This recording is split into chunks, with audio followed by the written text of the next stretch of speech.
Welcome back to What Do They Know podcast. This week, the guys discuss the NFC and the AFC South, and Jeff vents about the Saints. But hey, what do they know? What do they know? Well, we are about to find out. What's up, ladies and gentlemen? Welcome back to the What Do They Know podcast, season 3, episode 3, getting ready to kick off the regular season. Nick and Jeff back with you as always. What's going on, sir? Oh, not much. It was a busy week for me. My sister closed in her house, so that was exciting times. That's awesome. I became union president of my shop. Hey-o. Humble brag. So I'll chalk that up in the resume. Whatever. Absolutely. It's life-changing sort of stuff that's happening around me, but all right, it's not something I'm not prepared for. We'll talk after. Absolutely. All right. Fair enough. Yep. Well, good. So for those of you watching on YouTube real quick, I just want to give a quick shout out. We're like legit now. Even though like we're legit, we got swag. I'm wearing one of our new shirts. Shout out to my sister Jenna who created this logo, secondary logo, I guess you would say. Yeah. But they came out great. We got some shirts, we got some hoodies. Yeah, I got mine over right in the corner over there. I'll wear mine next week. He's sporting his team for the breakdowns this week, so that's fair. Yeah, I mean this might be the only opportunity I have all season for the Saints to wear this. Yeah, 100% true.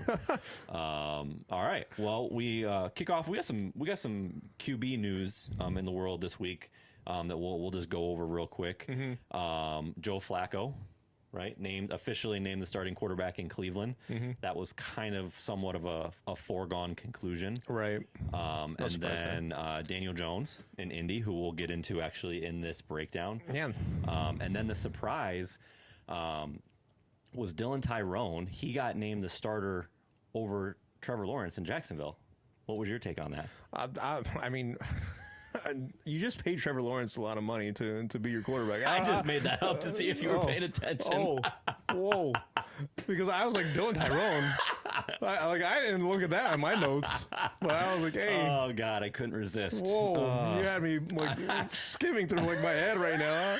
I was like, I looked at the depth part earlier, Trevor Lawrence right there. And I was Dylan like, what happened over the course of like 3 hours? I love, as a true professional, how you just went with it. Yeah, dude, I was rolling with it. I was like, I know you keep up with Twitter and all that stuff. I was like, he's got the alerts. I have no idea what just happened. I was like, whoa. Oh, sorry, I had to. I'm sorry. You got me. There's no Dylan Tyrone. Doesn't exist. So I just want to throw that out there and give Jeff some crap to start their show. So I thought Dylan Gabriel and like Tyrod Taylor just had a baby or something. Yeah. I was like, oh my goodness. Yeah, he's taking over Trevor Lawrence. Yeah, apparently. Yeah. I was like, oh my goodness. No. Okay. Trevor Lawrence is very much still the starter. I'm stunned. I'm so stunned. What are you stunned at? You handled it like a pro. Oh my goodness. All right, let's jump into it. I couldn't resist. I just recently watched the video of when the Fox team did that to Rob Gronkowski last week, where they made up some tight end and they said that he was coming off the IR, and they were like, Gronk, what's your reaction? And he like went on with it for like 30 seconds until they all started cracking up. And it was like one of the funniest clips. I'm like, man, I really want to do that to Jeff. Well, you got me. It happened. Oh, that was awesome. Oh, but all right. Enough of that. Let's get into some real stuff. So again, as always, we are breaking down divisions as we lead up to week 1. This is the third week of our breakdown, so we are going to go through the NFC and the AFC South. Are you recovered from that yet? No, I'm still stuck on Dylan Tyrone. That was hilarious. All right. So we again, NFC and AFC South. We'll go through each team. Any news that might have taken place, off-season additions, subtractions, coaching changes, whatever the case may be, and then we'll give our predictions on where everybody's going to fall in the division, and then we'll also pick some players that you got to have on your fantasy team, maybe you got to stay away from on your fantasy team, and then someone that we think could be a sleeper. All right. So we're going to kick off in the NFC. Tampa Bay Buccaneers to kick things off. They were 10-7 last year. They lost to Washington in the wild card round. Great game. Yep. But they were part of Washington's magical run to the NFC Championship last year. Not a lot, in my opinion, has really changed in Tampa. I know they lost a coordinator. Liam Cohen went to Jacksonville, who we'll talk about in a little bit. But they still got all the usual pieces. They signed Hassan Reddick. The big thing that, at least that I wrote down, is that Tristan Wirfs, who's their really good offensive lineman. He is more than likely going to start on the physically unable to perform list due to some off-season knee surgery. So that's a big one there, just for offensive line play, quarterback protection, continuity as a whole. But what are you seeing here? Right, yeah, this is still the team to beat in the NFC South. They've won that division for 4 years in a row now. Yeah. It hasn't really been competitive for a while now. I mean, Baker Mayfield has made a home there. Todd Bowles has made a home there. It's been smooth sailing for the most part for Tampa Bay. It hasn't been really any competition really for the division title there. But yeah, I mean, for the most part, it's the same crew coming back: Baker Mayfield, Bucky Irving at running back, Mike Evans, Chris Godwin. It's a team that knows each other, that understands each other. They have a good feel for what the other is going to do. I mean, they drafted a first round wide receiver in Emeka Egbuka. Yep. So From that Ohio should, State. Yep, Ohio State. So that should only improve their offensive output. I mean, this team was fourth in points scored last year, so it's hard to improve on that because the teams ahead of you are juggernauts already, like Detroit and Buffalo. So, but for Tampa Bay, I mean, the eye test is definitely going to be on the defense for me. What can you do to improve on that defensive end? I mean, for the most part, I think you are the class of the NFC South, but it's going to be how you perform outside of your division that's going to determine how you really view yourself as a potential Super Bowl threat. Yeah, and I think, in the last couple of years, they've been the beneficiaries of some pretty poor division play. No offense. Yeah. But I think this year it'll be a little different. I think the Falcons are going to be better, and I even think that Carolina's going to be a lot better. Yeah. So I think they'll have a little bit more of a challenge than they usually do. I still love Baker Mayfield. I love everything about him. The way he plays, the way he carries himself, the swag that he comes with. Right. I'd take him on my team in a heartbeat. Love Mike Evans. Like you said, the Emeka Egbuka signing or addition via the draft is going to be big. Right. I think that a Todd Bowles defense is always going to be right in your face. It's going to be blitzing. It's going to be causing pressure. So we'll see what happens there. And, be curious to see what the offense is going to look like now that, Cohen is no longer there. Josh Grizzard, new offensive coordinator. Who? Josh Grizzard. Okay. Distant cousin of David Tyrone.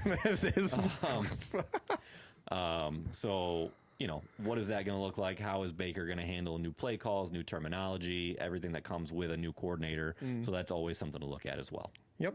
I got nothing to add with them. Same. Pretty straightforward with Tampa. So jumping into the Atlanta Falcons, they were 8-9 last year. They did have a chance to take over Tampa Bay the last week of the season. They needed them to lose and the Falcons to win, and neither of those two things happened.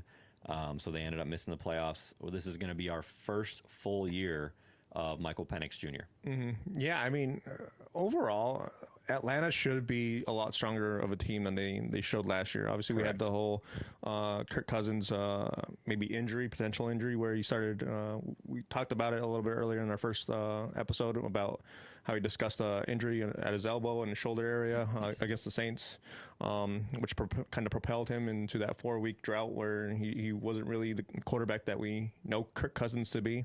So, I mean, there's a lot of potential for Atlanta to improve upon what they can be. I mean, Michael Penix it's his team now. I mean, I'm looking at Kirk Cousins as like the biggest trade block person right there. I mean, that can definitely improve Atlanta's depth if they decided to move on from Kirk Cousins and supply somewhere that they don't have a lot of depth or strengths in. And I'm looking at their pass rush. They ranked 31st in sacks last year, only ahead of New England.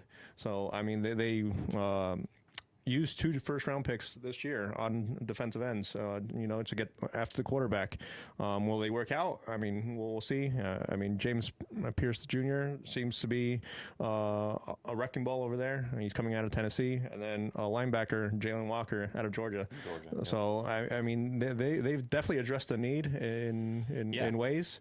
But I think they still have Kirk Cousins in their back pocket to kind of trade off and improve on an improving roster already. Yeah, 4 out of their 5 draft picks were on defense this year. So you could just tell that was a focal point for them. They also brought in Jeff Ulbrich, who was the D coordinator for the last several years with the Jets. Interim head coach last year didn't go great, but I mean, I don't really feel like there's arguing that he's a great defensive coordinator. And so I like what he is going to bring to the Falcons on the defensive side of the ball too. So I'm really high on the Falcons this year. Yeah. I think that we already know about the weapons they have on offense. Penix has already said he's looking to get more guys involved. I'm blanking the tight end. Kyle Pitts. He made a comment after one of the training camps that like, oh, you saw Kyle Pitts catching the ball, you're going to see a lot more of that this year. So it seems like he knows that Kyle Pitts was underutilized the last several years. Right. And, look for him to potentially have a big year. If your quarterback's going out there and saying you're going to get the ball, I think you're probably going to get the ball. Yeah, I can only hope so, because Kyle Pitts has kind of been a disappointment after being a first-round pick a couple of years ago. I mean, but still, they have Bijan in your backfield. You have Drake London as your number 1 wide receiver, Darnell Mooney, and then Ray McLeod as your number 3 wide receiver. I mean, they are stocked in talent there on the offensive side. With Michael Penix, I mean, he showed quite a bit last year, to me at least, that he is a capable NFL quarterback. My number 1 thing here now is Caleb McGarry, his right tackle, who protects his blind side because Penix is left-handed. He's bound to miss significant time, according to Raheem Morris, due to a lower left leg injury. So who fills in that void? Whether it's Jake Matthews, the other left tackle for Atlanta, whether he slots over to the blind side to protect the right tackle position, we'll see. But in order to keep developing Michael Penix, you definitely have to protect his blind side, and this is the way to go. Yeah, you got to keep him upright, right? You got to keep him healthy. I mean, he does have a history of getting injured. So that's one thing I wrote down is, can he survive a full year? Because how many games did he play last year? 4 or 5 at most, I think. Yeah. So obviously not a full sample size. So that's going to be big. And to your point about the right tackle, it's going to be his biggest ally. Right. Protecting his blind side. So we'll see what happens there. Yep. All right, Carolina Panthers, 5-12 last year. A lot of drama with them last year. I feel like obviously they started with Bryce Young, and then they benched him shortly thereafter, and then he came back. And quite honestly, I thought he looked like a completely different player, and they looked like a different team. They had so many, even though they still lost a lot of games. I mean, they took Kansas City to overtime last year. Yeah, I mean, it was night and day for Bryce Young. It really was. I don't know what. One of the few times I feel like we see that work out. Yeah, where a guy gets benched and then he comes back and he's like a different player. Yeah, kudos to Bryce Young for taking the challenge and taking that benching as a learning lesson rather than getting down and then your confidence is just shot. And then, I mean, we see it too many times where a quarterback doesn't gain the confidence again until he switches teams, and then you have to reinstill this confidence in him. But Bryce Young, I feel like he and Dave Canales have probably talked out their issues with one another and how Canales wants Bryce Young to continue developing as a quarterback. And I mean, for Carolina, I think we can both agree that their Super Bowl aspirations are probably not a reality this year. But I think as long as Bryce Young continues developing and shows a lot more of what he did in the second half of the year than the first half, I think they're taking the step in the right direction. I mean, they drafted a wide receiver. Ted McMillan. Ted McMillan. I can't pronounce his. I can't pronounce his full first name. Yeah, I think he actually goes by Ted. Ted. Yeah, okay. So thankfully. Yeah. Yep. But I mean they spent a first round draft pick last year on Xavier Legette. So that's just adding more talent to Bryce Young's coup that's going on in Carolina. So it's definitely they're building the weapons that he needs to succeed, and it's just about Bryce Young developing. Yeah, I mean, all reports, and McMillan was already highly thought of, going to the draft, and then when he got drafted, everybody said Carolina got a good one, and everything that you hear about what he looks like coming out of training camp is that this dude's going to be a stud. He's a big, tall receiver, Mike Evans comparison type guy. Just high point the ball, jump up and get it. Yeah. So I think that's going to be a tremendous weapon for Bryce Young. Yep. I'm not saying it's going to happen. There's always a team that goes from worst to first. Ooh. And I feel like if anybody could do it, this is the division to do it. Right. Just because it's just so wide open. There's always so it seems like more often than not, the majority of the teams in the division are not good. Yeah, I mean, if you can reach double digits, I mean, shoot, yeah, double-digit wins, you have a good potential of at least being tied for the division lead there. Yeah, like we saw last year with Tampa Bay, they won the division with 10 wins. Yeah. Yeah, so I'm excited to see what Carolina does. I'm a big Bryce Young fan. I just think that the way he handled everything last year, like there were clips of him while he was benched, still staying late, signing autographs for kids, telling them, talking to them, hey, how you doing? Oh, I'm good, man. How are you? Like just being an overall good guy. Yeah. And I just think that, the fact that he handled it so well and then came back and performed the way that he did, it's just a really good story. So I'm rooting for him, except when I think it's week 7 or week 8 when they play the Jets. But I think I'm excited to see how Carolina looks this year. Right. Yeah. Even for a divisional rival, I am rooting for Bryce Young. He got put in a situation that he can't control, being the number 1 overall pick. I mean, not being the tallest guy either. He always has that against him. But to spin things around in your favor, how he did last year, was definitely one of those stories that you can rally behind. 100%. Yep. All right. Last but certainly not least. Oh, it's least. The New Orleans Saints. 5-12 last year. And Jeff, I'm just going to give you the mic. Oh, and no. You can give us the official scouting report, your thoughts, your feelings, your emotions. Take your time. Yeah, let's see. Well, let me put it in perspective. Derek Carr, Ryan Ramczyk, and Tyrann Mathieu all retired this year. They're like, I'm done with this. They'd rather retire than play for the Saints. Than play for this team, and I don't blame them. I mean, it's going to be a cluster this year. I think. I'm feeling shades of Dan Campbell's first year in Detroit, where they didn't 1 or 2 wins. 1 or 2 wins, and that yikes. Yeah, I mean. You have Spencer Rattler and Tyler Shuck competing as your number 1 quarterback. Kellen Moore hasn't announced a starting quarterback for week 1 yet. I mean, they're both young QBs. What's your guess, real quick? Who do I think? I personally think it's going to be Rattler. Honestly, they both showed the same thing to me. They both had their highs. They both had the lows. They both look like they're not ready, to be honest with you. But Rattler's the 2nd-year guy, so you'd think he'd have the experience edge over Shuck. But I mean, he started like 7 games last year for the Saints, and Saints didn't win any of them. I mean, there's some sort of. I would go with Shuck. If I was the head coach, I'd go with Shuck. Lean on the 2nd-round pick that you have, and go from there. But I would definitely understand why you would go with Rattler. Maybe let Shuck develop a little bit more in practice. Maybe your offensive line doesn't play as well as you hope, and then if anyone's going to get hit, it's not going to be your rookie QB and shatter his confidence. But at the same time, he's a 26-year-old rookie. I think he turns 26 next month. So to me, I would go with Shuck, but that's just my opinion. Real quick, tell everybody your fantasy football team name. It's oh no, we suck again. We shuck again. Yep. Which I think is genius. Yep. Shout out to the Water Boy, right? The Water Boy, Yeah. Rob Snyder. Yeah. Rob Snyder's my profile picture on awesome. all my fantasy teams. Absolutely love so as soon as we drafted Tyler Shuck and I knew that's how they pronounced his last name, it was instantaneous. Love it. No thought whatsoever. Genius. Yep. So I think this is going to be a year that we will see both quarterbacks multiple times. Oh yeah. I don't think we're not going to see Rattler play all 17. We're not going to see Shuck play all 17. Yeah. I just don't foresee that unless you and I and the majority of the world are dead wrong about the Saints. Right. I just think it's going to be that kind of year. Yeah. I don't. They might strike lightning in a bottle somehow. I mean, yeah, I hope they do for you, man. Right. But at the same time, you look at their offense. I mean, their offense is consistent of Alvin Kamara. I mean, he's getting up there in age, but still for a running back. But at the same time, there's a lot of tread in those tires as well. You probably have to manage him a little bit more than you would want. But at the same time, I'm not sure if we have capable backups at the running back position. Cam Akers. Cam Akers got signed.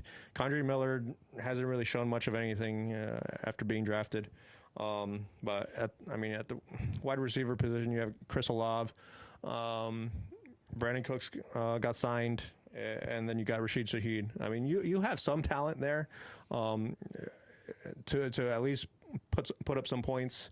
The problem is obviously the quarterback position. Do you have the playmaker at the quarterback position to get the ball and spread the ball around to who you need to spread the ball around to? Your playmakers. And I feel like this team, if the season goes the way that you and I kind of both think it's going to go, Olave and Kamara are going to be names that you hear at the trade deadline. Oh, absolutely. And quite honestly, it wouldn't surprise me if you even hear it way before. If they're just miserable and hate how the season's going and they do what athletes sometimes do and throw a fit, it wouldn't be surprising to me if we're talking about those two guys pretty much all year until they get traded or until something happens. Right. I'd be more shocked if it's Kamara because he's more like a fan favorite. He kind of knows where like Olave is young enough to where I don't know if he really necessarily would care. Right. Olave would probably be the first person off the board. He's probably the biggest trade chip that the Saints have, even more so than Kamara. But I mean, to me, it's going to be one of those seasons that's. And I mean, I hate to drag down Mickey Loomis because he brought us the Super Bowl, but at the same time, bro, stop extending people and kicking the can down the road in terms of cap. Just let it sink, rebuild, and then come back stronger. Type of thing. But I don't know. I can go on forever, but I don't want to. Yeah, I've been there. Yeah. I think it's going to be a long year, buddy. Oh, thank you. All right, let's wrap it up. We will we'll pick our division winner, and then 1 through 4. It's your division. I'll let you go first. For standings? For standings, correct. For standings. So I want to be on the train where Carolina goes from somewhere down there to up, but I mean, I feel like Tampa Bay, and until they get dethroned in this division, I just do not have the confidence in any of these other teams to dethrone them just yet. Tampa Bay is winning this division in my standings. And I got Atlanta coming in second. I think it wouldn't take a lot to convince me that Carolina might finish on top of Atlanta, to be honest. They might underperform. Michael Penix might suffer an injury. But to me, Atlanta, as it stands right now, is second. And then Carolina, and then last, my poor little Saints. Yep, that's where I'm at. So I actually have the Falcons winning the division. Okay. I think that, for me, that was easier than deciding second and third. I really wanted to put Carolina number 2. Yeah. I just couldn't do it. So I have the Falcons winning the division. Tampa, I still think...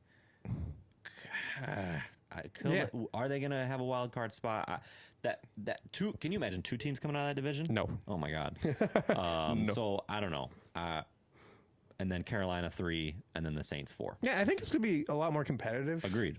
Compared to previous years. I even think, at the end of the day, like, all kidding aside, I think the Saints are going to be competitive too. I don't think they're going to be like bag over your head, like dumpster fire. Maybe I'm just being very pessimistic. I mean, there's nowhere to go but up. I'll tell you that. Right, because of the quarterback situation. Yeah. I mean, the only wins we had last year was because Derek Carr was in the starting lineup. Yeah. But at the same time, they're not bad. They're not bad at paper, but as we've seen in this league, it takes a quarterback to kind of stabilize your franchise. You know what it is for me, honestly, real quick? And this is unfair because I have nothing to base this off of. And he's actually had a decent amount of success as an assistant and as a coordinator. I have zero faith in Kellen Moore.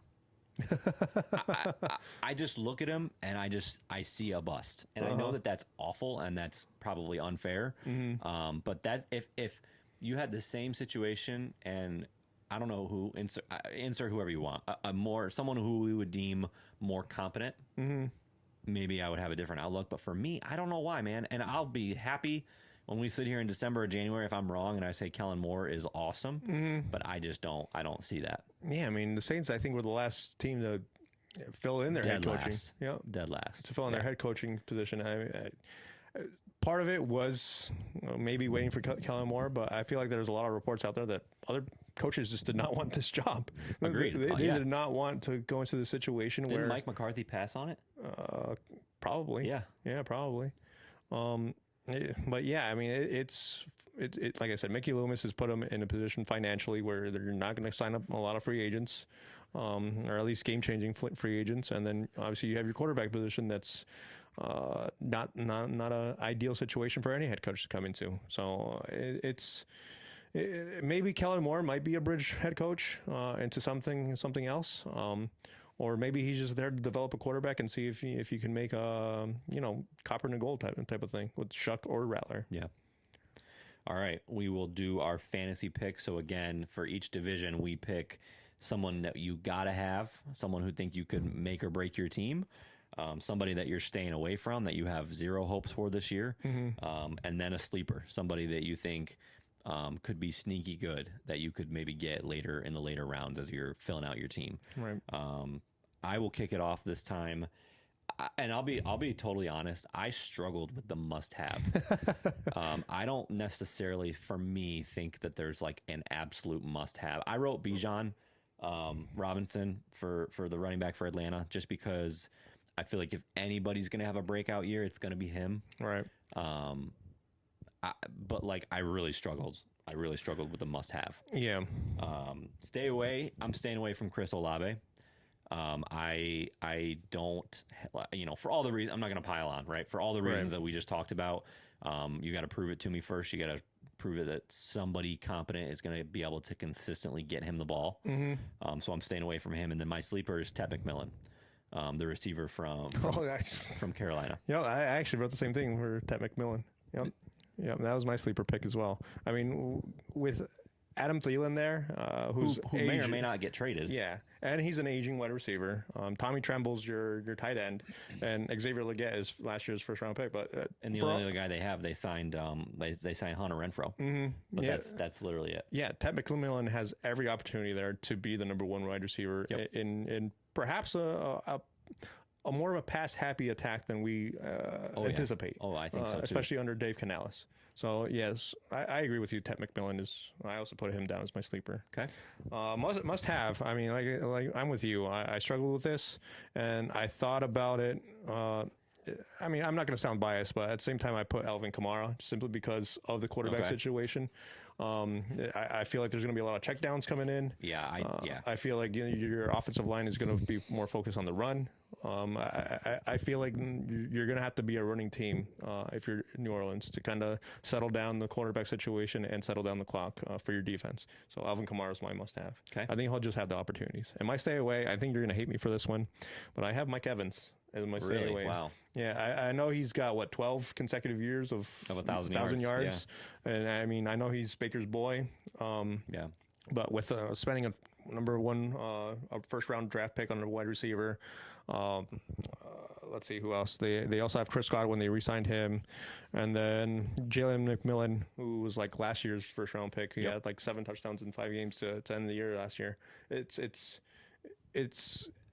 It almost becomes way too many weapons in order to sustain what Mike Evans has been doing there in Tampa Bay. Maybe he'll get the yards, but at the same time, I don't think he's going to get those touchdowns anymore that he was receiving in previous years. So that makes him a little bit more fringe-worthy, in my opinion. Yeah, that's fair. I don't hate that. Oh, okay. All right. All right. Well, that will wrap up the NFC South, and we will jump over to the AFC South, and we will kick it off with the Indianapolis Colts. They were 8-9 last year. The big move here is we already talked about it. Daniel Jones being named the starter over Anthony Richardson. That's crazy. That was I know, but you also kind of saw the writing on the wall when the money that they gave him. Yeah.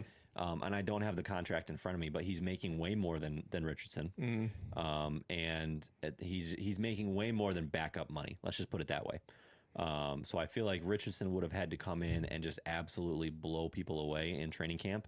And he just didn't do that. Like there were quotes from coordinators and people with the Colts this year saying like, look, we've done our best. We've tried everything we can.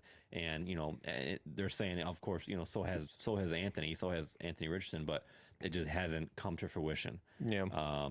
I personally don't think he'll ever recover from taking himself out of that game last year. I think when all is said and done, like that was the moment where he lost the locker room and maybe even the support of the coaching staff. Right. Yeah. I mean, to spend what you did on Anthony Richardson, top top five. I five think it was pick? the fifth Yeah, pick. yeah, and to abandon him in year 3 now. It's a tough pill to swallow for Indianapolis, especially when your plan B is now Daniel Jones, who's now your plan A. Obviously, we know how his tenure in New York kind of ended, but it is what it is. I mean, this might be a transition year for Shane Steichen and the Colts.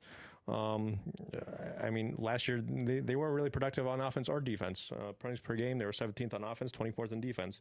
They have a lot of room to improve on both ends of the field, and it's just hard for me to see any positives coming from the Colts at this point. To me, this signals a hard reset. Agreed. But I mean, it's just about developing your young guys at this point. I mean, they spent a first round pick on their tight end, Tyler Warren. Yeah, who literally just fell to them. He was like the 13th or 14th pick. Everybody thought he was going to go top 10, be the first tight end taken, and he wasn't. And so that was a good pick for them. But right, yeah, and then I mean, they still have Quentin Nelson there at guard. I mean, you're all pro, very. Household name sort of guard there in Indy. So, I mean, they have pieces. It's just about understanding and filling in the roles that you need to, especially important roles such as quarterback position and such as maybe filling out the wide receiver corps behind Michael Pittman Jr. I mean, Josh Downs and Alec Pierce have done their fair share of catching passes there in Indy, but at the same time, are they capable of putting up points?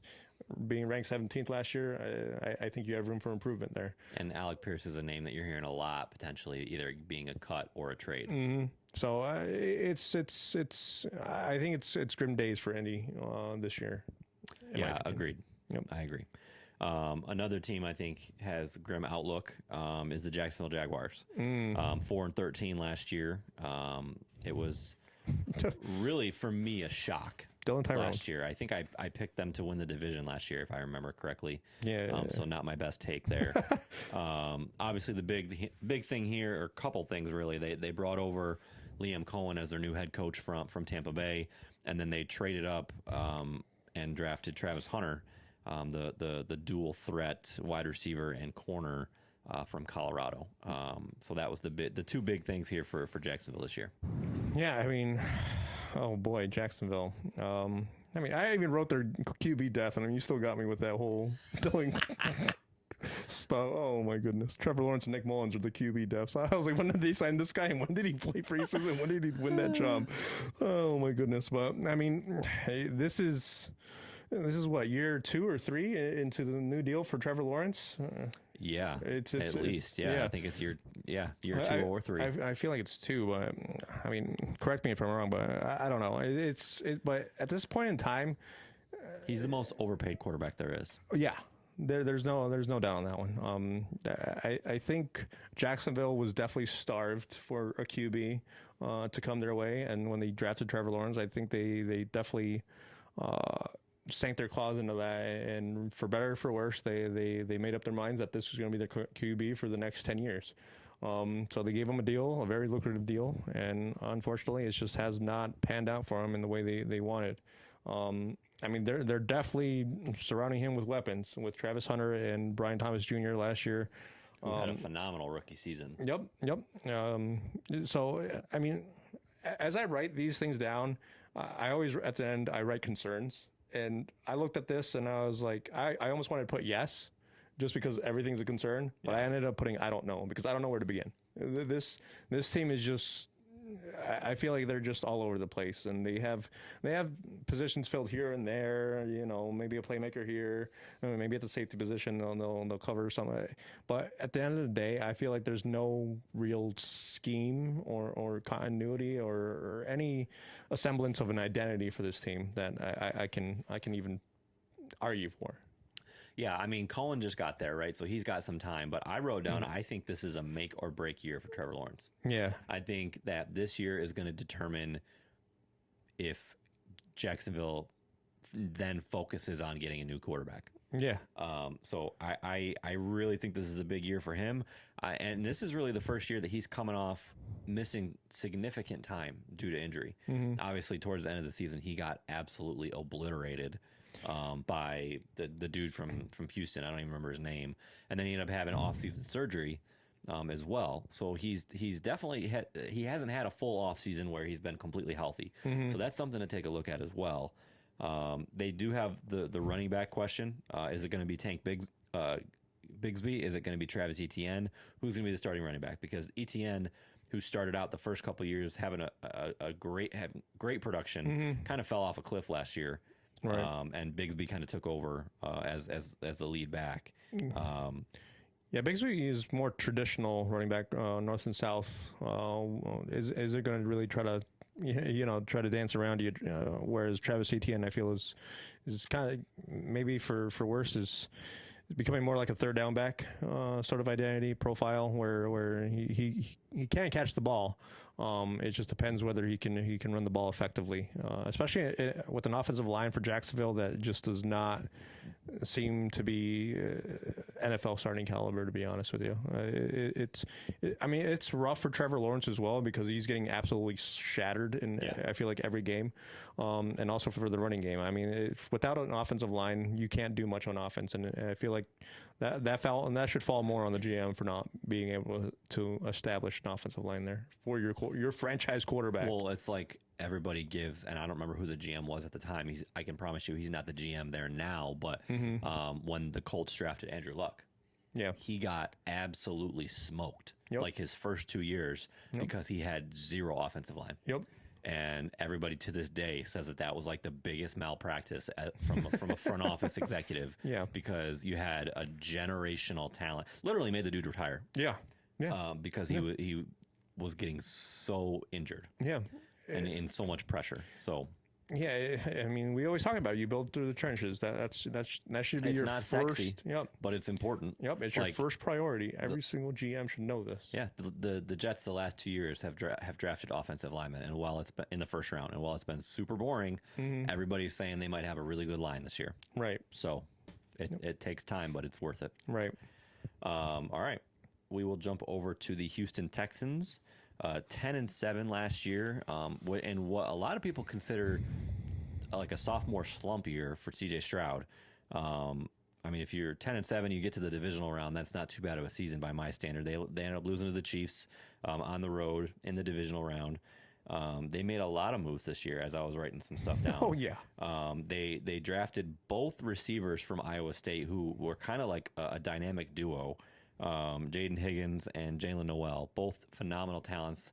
Iowa State had a really explosive offense last year because of those two guys, and they brought them both in. They added Christian Kirk, who was a playmaker in his own right. And then they also added on the offensive line Trent Brown and Cam Robinson. And then Sheldon Rankins on defense. So they did a lot, and I think that they're going to be really good. To put it quite simply, I think they're going to be good. Right. I mean, Houston is definitely. I mean, these two divisions kind of line up kind of equally in a lot of ways. I mean, Houston and Tampa Bay kind of go hand in hand right now. This is definitely Houston's division to lose for quite some time. I mean, we said the same thing when Jacksonville won the division, and we were like, this is Trevor Lawrence's division to lose for the next. 100%. And then all of a sudden, CJ Stroud came along and just said, whoop, nope, that's mine. And I mean, last year, CJ Stroud had a down year compared to his rookie year. The biggest question for me for Houston is what Stroud are we going to get? We're going to get rookie season CJ Stroud, or are we going to get sophomore slump CJ Stroud? But I mean, you added Nick Chubb on the running back front right there.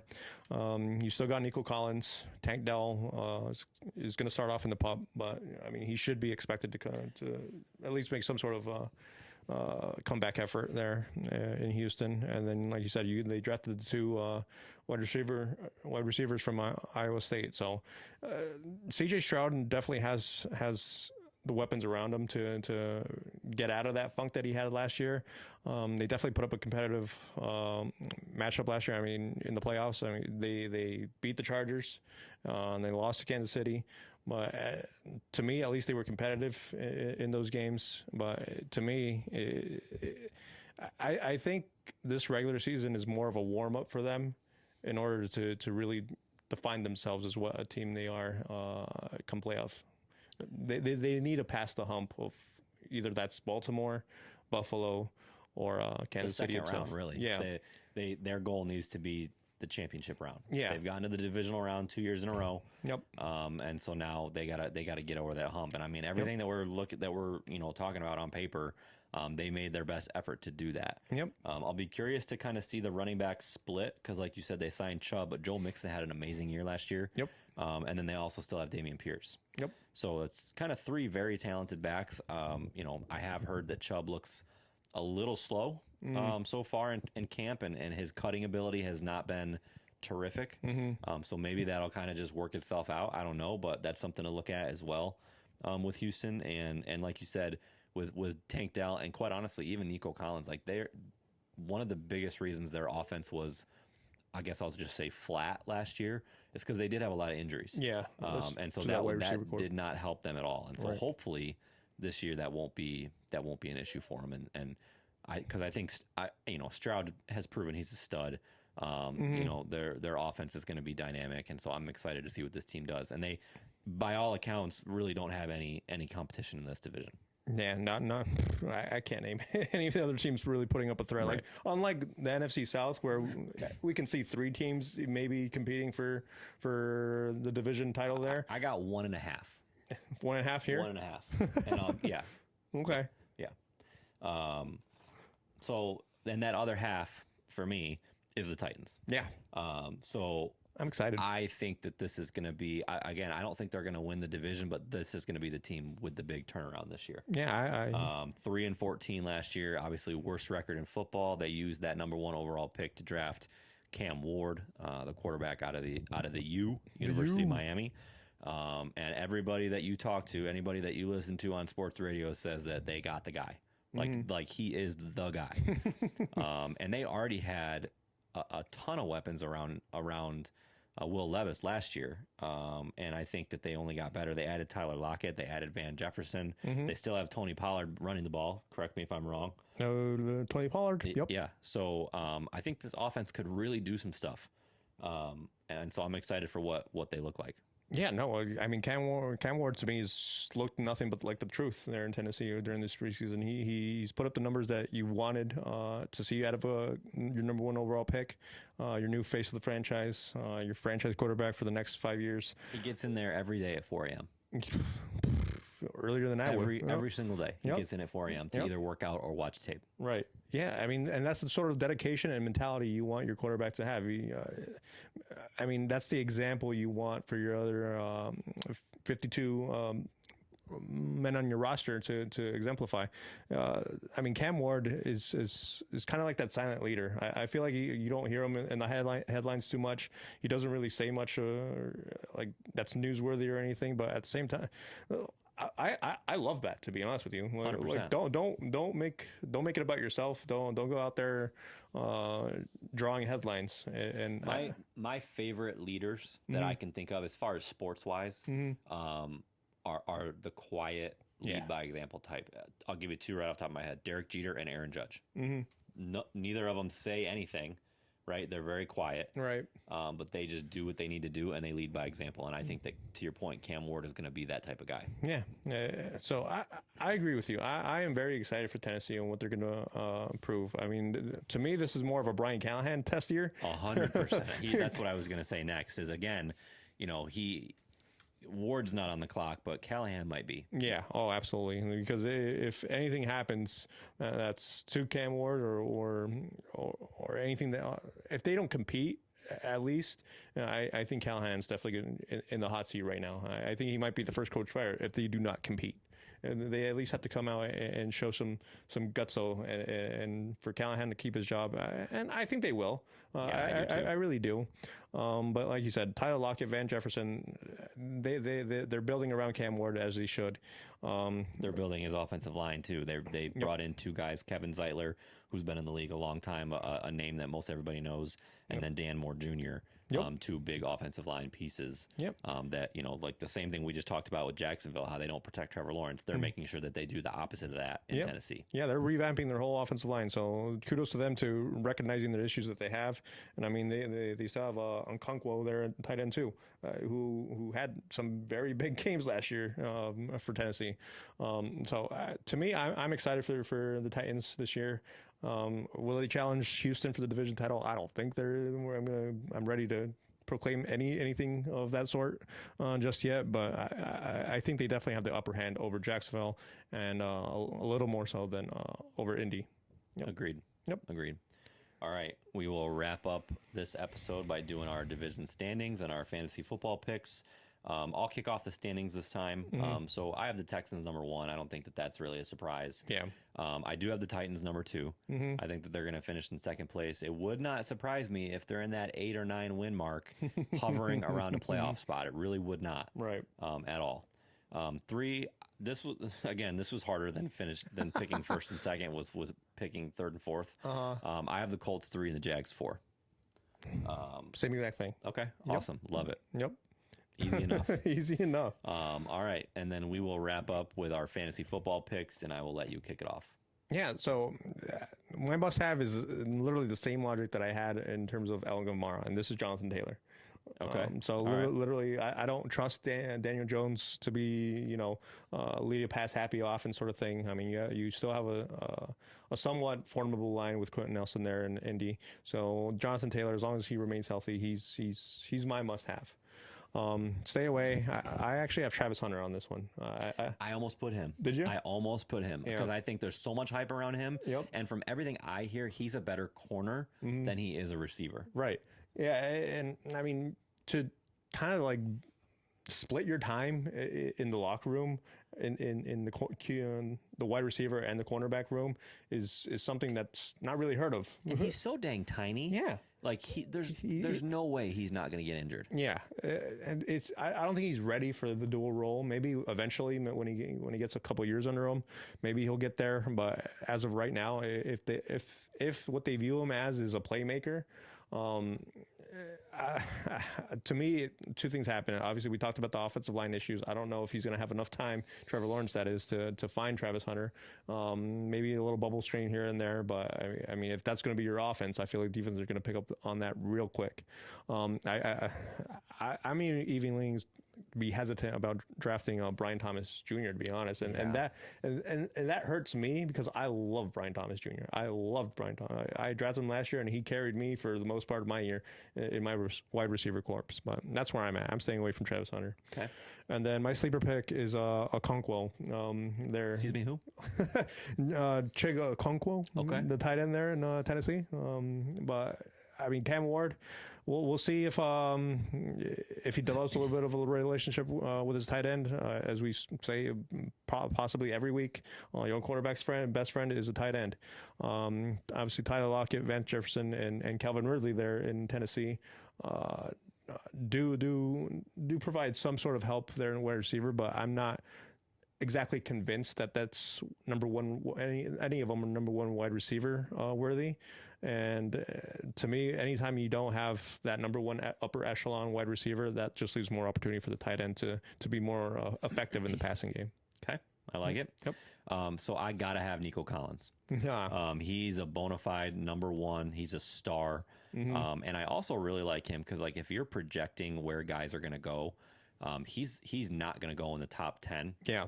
So he's a second round pick. So if you use that logic and you feel really confident you can get him in the second round, that means you go after one of the big running backs. Yeah. Or you know what? If you fancy 2 wide receivers, stock up on and you'll get 2 bona fide wide receivers. But regardless of your strategy, Nico Collins, he's a game changer. Right. He's a guy that I'm going to be targeting for sure. I'm staying away from Travis Etienne. We already talked about him. He's also a name that you're hearing could potentially be traded. I've heard him as one of the guys that Kansas City's looking to grab. So who knows if he'll even be in Jacksonville. But I do think that Bigsby is going to have a better year and a more consistent year than Etienne. And then my sleeper is Calvin Ridley in Tennessee. And quite honestly, I would not have said this, but I watched some highlights of one of their preseason games, and literally, I'm not exaggerating, every single throw Cam Ward threw to Calvin Ridley. He's looking. He's 100% looking, and it's preseason, so take that for what it's worth. But Right. Ridley had a great year last year with Will frickin' Levis. So I am really excited about his potential with Cam Ward. He's going to be a guy that he fifth, is. sixth, seventh round, I think he's still going to be there. Yeah. And he'd be a great value pick. Yeah, no, I mean, he has all the potential. I mean, he showed a lot of flashes there in Atlanta during his early years, but obviously Julio Jones was still there. But yeah, Calvin really has every opportunity to also be the number one option there in Tennessee, and to really turn this corner for Tennessee, Cam Ward needs to turn it on. And if he's going to look for someone, and it's going to be Ridley, I mean, there's a lot of potential there. I agree with you. Yeah, awesome. All right, well, that wraps up the NFC and AFC South. So we have one pair of divisions left, 1 week left for our breakdowns before we get into the real thing. So make sure you tune in next week. It's going to be a full episode because we have NFC and AFC East. We have our conference picks. So we'll pick the 4 division winners. We'll rank them 1 through 4. We'll pick our 3 wild card teams for each conference. We'll do our Super Bowl predictions.